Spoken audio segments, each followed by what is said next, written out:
ಈಗಾಗಲೇ ಮಾತನಾಡಿದಂಥವರು ಅನುಭವಸ್ಥರು, ಹೋರಾಟಗಾರರು. ಹಾಗಾಗಿ ಅವರು ಅದರ ಸಂಬಂಧಪಟ್ಟ ಹಾಗೆ ವಿವರವಾಗಿ ಹೇಳಿದ್ದಾರೆ. ರೈತರು ಕಬ್ಬಿನ ಬೆಲೆ 3,500 ರೂಪಾಯಿ ಕೊಡ್ರಿ ಅಂತ ಹೇಳಿ ಬೇಡಿಕೆಯನ್ನು ಇಟ್ಟಿದ್ದಾರೆ. ಅವರು ಬೇಡಿಕೆ ಇಡಬೇಕಾದ್ರೆ ಸಮರ್ಪಕವಾಗಿ ಯೋಜನೆ ಮಾಡಿನೇ ಅವರು ತಮ್ಮ ಬೇಡಿಕೆಯನ್ನು ಇಟ್ಟಿರ್ತಾರೆ.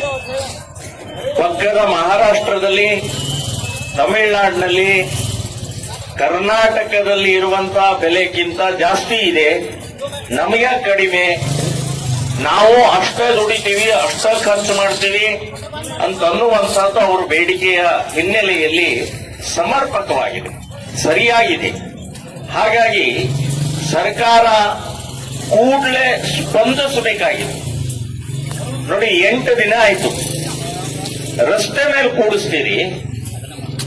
ಈ ಸರ್ಕಾರ ಆಗಲಿ, ಸಕ್ಕರೆ ಕಾರ್ಖಾನೆಯ ಫ್ಯಾಕ್ಟರಿಗಳ ಮಾಲೀಕರಾಗಲಿ, ನಿಮಗೆ ನಾಚಿಕೆ ಮಾನ ಮರ್ಯಾದೆ ಏನಾದ್ರೂ ಇದೆಯಾ? ನೀವು ಅನ್ನ ತಿಂತೀರೋ ಅಥವಾ ಹೇಲ್ ತಿಂತೀರೋ? ನೀವು ಏನ್ ತಿಂತೀರಿ? ನೀವು ರೈತರು ಬೆವರು ಸುರಿಸಿ ಕಷ್ಟಪಟ್ಟು ಎಲ್ಲ ರೀತಿಯ ಸಾಲ ಸೋಲಗಳನ್ನು ಮಾಡಿ ಇವತ್ತು ಇಡೀ ಜಗತ್ತಿಗೆ ಅನ್ನ ಹಾಕ್ತಾ ಇರುವಂತವ್ರ ಕಷ್ಟ, ನೋವು, ಅವರ ಬೇಡಿಕೆ ಸ್ಪಂದಿಸಬೇಕು ಅನ್ನುವಂಥದ್ದು ಒಂದು ಎಳ್ಳಷ್ಟು ನಿಮ್ಮಲ್ಲಿ ಆ ಕೊರಡೆ ಬರಲಿಲ್ಲಲ್ರಿ? ಎಂಥ ದ್ರೋಹಿಗಳು ಇವರು. ಬಹಳಷ್ಟು ಜನ ಹೇಳ್ತಾರೆ, ಫ್ಯಾಕ್ಟರಿಯವರು ಕೂಡ, ಸಕ್ಕರೆ ಫ್ಯಾಕ್ಟರಿಯವರು ಸಾಲ ಮಾಡಿರ್ತಾರ್ರಿ, ಅವ್ರದ್ದು ಕಷ್ಟ ಇದೆ ರೀ. ನೋಡಿ, ಯಾವುದೇ ಫ್ಯಾಕ್ಟರಿಯವರು ಸಾಲ ಮಾಡಿದ್ರು ಅವರು ಎಂದೂ ಹಾನಿ ಮಾಡಿಕೊಂಡು, ನುಕ್ಸಾನ್ ಮಾಡಿಕೊಂಡು, ತೊಂದರೆ ಮಾಡಿಕೊಂಡು ಅವ್ರ ಫ್ಯಾಕ್ಟರಿ ನಡೆಸಂಗಿಲ್ಲ. ಅಥವಾ ರೈತರಿಗೆ ಅನುಕೂಲ ಆಗಲಿ ಅಂತ ಹೇಳಿ ಫ್ಯಾಕ್ಟರಿ ಮಾಡಂಗಿಲ್ಲ. ಅವರು ತಮ್ಮ ಸ್ವಾರ್ಥಕ್ಕೆ, ತಮ್ಮ ಲಾಭಕ್ಕೆ ಮಾಡಿಕೊಂಡಿದ್ದಾರೆ ವಿನಃ ರೈತರ ಲಾಭಕ್ಕೆ, ರೈತರ ಸುಖಕ್ಕೆ ಅಲ್ಲ ಅಂತನ್ನುವಂತ ಸ್ಪಷ್ಟವಾಗಿ ಹೇಳ್ತಾ ಇದ್ದೀನಿ. ಇವರು ಸಾಲಗಳನ್ನು ಎಲ್ಲೆಲ್ಲಿ ಹೆಂಗ್ ಮಾಡ್ತಾರೆ, ಹೇಗೆ ಮುಳುಗಿಸ್ತಾರೆ ಅಂತ ಅನ್ನುವಂಥದ್ದು ಒಂದು ಲಿಸ್ಟ್ ಇದೆ. ಬೇಕಾದ್ರೆ ಎಲ್ಲೆಲ್ಲಿ ಮುಳುಗಿಸಿದ್ದಾರೆ, ಎಲ್ಲೆಲ್ಲಿ ಟೋಪಿ ಹಾಕಿದ್ದಾರೆ, ಎಷ್ಟು ಕೋಆಪರೇಟಿವ್ ಸೊಸೈಟಿಗಳು, ಸಂಘಗಳು, ಬ್ಯಾಂಕ್ಗಳನ್ನು ಮುಳುಗಿಸಿದ್ದಾರೆ ಅಂತ ಅನ್ನೋದು ಈ ಫ್ಯಾಕ್ಟರಿ ಮಾಲೀಕರಿಗೆ ಒಂದು ಲಿಸ್ಟ್ ಕೊಟ್ರೆ ಮುಖಕ್ಕೆ ಉಗುಳ್ಬೇಕು ಅವರಿಗೆ. ಇವತ್ತು ನ್ಯಾಯಯುತವಾಗಿ ಇವತ್ತು ಕೂತಂತ ರೈತರಿಗೆ ಬಂದು ಸ್ಪಂದಿಸಬೇಕು, ಒಂದು ಕೇಳಬೇಕು. ಯಾಕೆ, ಹೇಗೆ, ಯಾವ ರೀತಿ, ಏನು ನೀವು ಲೆಕ್ಕ ಹಾಕಿದಿರಿ? 3,500 ರೂಪಾಯಿ ಕೇಳ್ತಾ ಇದ್ದೀರಿ, ಹೇಗೆ ಲೆಕ್ಕ ಹಾಕಿ ಕೇಳ್ರ? ನಿಮ್ಮ ಕಷ್ಟನೂ ಹೇಳ್ರ ಅವ್ರಿಗೆ. ಎಲ್ಲೋ ಕೂತ್ಕೊಂಡು ಏನೋ ಮಾಡ್ಕೊಂಡಿರುವಂತಹದ್ದು ಪ್ರಕ್ರಿಯೆ ಇದೆಯಲ್ಲ, ಇದು ಸರಿಯಲ್ಲ, ಇದು ಶೋಭೆ ತರುವಂತಹದ್ದು ಅಲ್ಲ ಅಂತ ಅನ್ನುವಂಥದ್ದು ಹೇಳ್ತೀನಿ. ಇದಕ್ಕೆ 3,500 ರೂಪಾಯಿ ಕೇಳಿದ್ರೆ ನೀವು ವಿರೋಧ ಮಾಡ್ತೀರಿ, ಇದಕ್ಕೆ ನೀವು ಒಪ್ತಾ ಇಲ್ಲ. ಆದ್ರೆ ಇದೇ ವರ್ಷ ಮಾರ್ಚ್ ತಿಂಗಳಲ್ಲಿ ವಿಧಾನಸಭೆಯಲ್ಲಿ ಒಂದು ಬಿಲ್ ಪಾಸ್ ಆಯ್ತು. ಯಾವ ಬಿಲ್ ಅದು?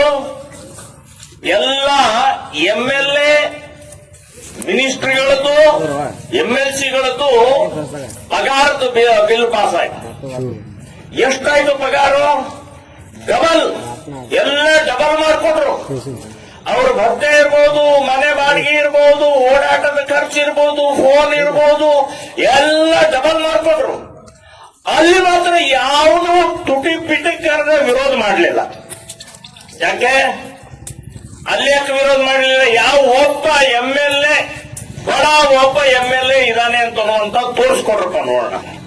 ನಿಮ್ಮ ಸಂಬಳ ಮಾಡ್ಕೊಂಡು, ನಿಮ್ಮ ಪಗಾರ ಜಾಸ್ತಿ ಮಾಡ್ಕೊಳ್ಳಕ್ಕೆ ನೀವು ಬಾಯಿ ಮುಚ್ಕೊಂಡು ಅದನ್ನು ಒಪ್ಪಿಗೆ ಕೊಡ್ತೀರಿ.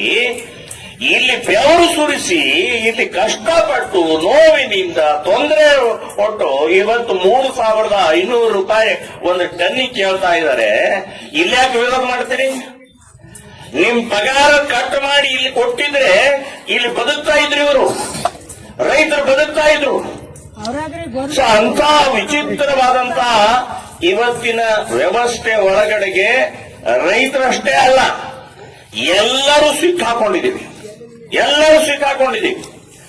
ನೀವು ಯಾರೇ ಒಬ್ಬ ವಿದ್ಯಾರ್ಥಿ ತಂದು ಒಂದು ಜನ್ಮ ದಿನಾಂಕದ ಏನೋ ಒಂದು ಪತ್ರ ಬೇಕು, ಉತ್ತಾರ ಬೇಕು ಅಂತ ಹೇಳಿ ಅವನು ತಲಾಟಿ ಕಡೆಗೆ ಅವನು ಇಲ್ಲೇ ಹೋದ್ರೆ ಅಲ್ಲಿ 100, 200, 500 ತನಕ ಕೊಡದೆ ಅಲ್ಲಿ ಏನು ಕೆಲಸ ಆಗುದಿಲ್ಲ. ಒಬ್ಬ ಸಾಮಾನ್ಯ ರೈತ ಎಲ್ಲೇ ಹೋಗಿ ಏನೋ ಒಂದು ಉತ್ತಾರ ಬೇಕ್ರಿ ಅಂತಂದ್ರೆ 500 ಕೊಡದೆ ಅವನು ಬರಕ್ಕಾಗುದಿಲ್ಲ.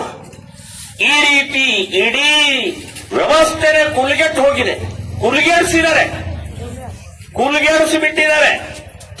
ಹಾಗಾಗಿ ಈ ಕಳೆದ ಒಂದು ವಾರದಿಂದ ಏನು ಪ್ರಾಮಾಣಿಕವಾಗಿ ನಮ್ಮ ದುಡಿತದ ಫಲ, ನಮ್ಮ ಖರ್ಚಿನ ಫಲ 3,500 ರೂಪಾಯಿ ಕೊಡ್ರಿ ಅಂತ ಬೇಡಿಕೆ ಇಟ್ಟಂತ ಈ ರೈತರಿಗೆ ನಾನು ಇನ್ನೊಮ್ಮೆ ಶ್ರೀರಾಮ್ ಸೇನೆ ಸಂಘಟನೆಯಿಂದ ಬೆಂಬಲವನ್ನು ಸೂಚಿಸ್ತಾ ಇದ್ದೀನಿ. ಇವತ್ತು ಯಾರೋ ಬರ್ತಾರೆ ಹೋಗ್ತಾರೆ ಅಂತ ಅನ್ನುವಂಥದ್ದು ಹೇಳ್ತಾರೆ, ಭರವಸೆ ಕೊಡಬಹುದು, ಹೇಳಬಹುದು, ಅಥವಾ ಏನ್ ಮಾಡ್ತಾರೆ ಗೊತ್ತಿಲ್ಲ.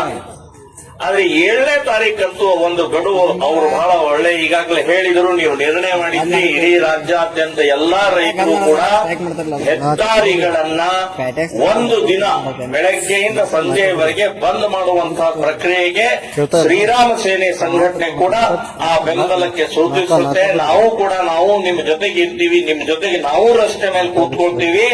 ಇವತ್ತು ಏನಾದರೂ ಬಗೆಹರಿದೇ ಇದ್ರೆ ಅನ್ನುವಂತ ವಿಚಾರವನ್ನ ಹೇಳಿ ನನಗೆ 4 ಮಾತನಾಡಕ್ಕೆ ಅವಕಾಶ ಮಾಡಿಕೊಟ್ಟಂತ ಈ ಗ್ರಾಮದ ರೈತರಿಗೆ, ಈ ರೈತ ಹೋರಾಟಗಾರರಿಗೆ ನಾನು ಧನ್ಯವಾದವನ್ನ ಹೇಳಿ ನನ್ನ ಮಾತನ್ನ ಮುಗಿಸ್ತೇನೆ.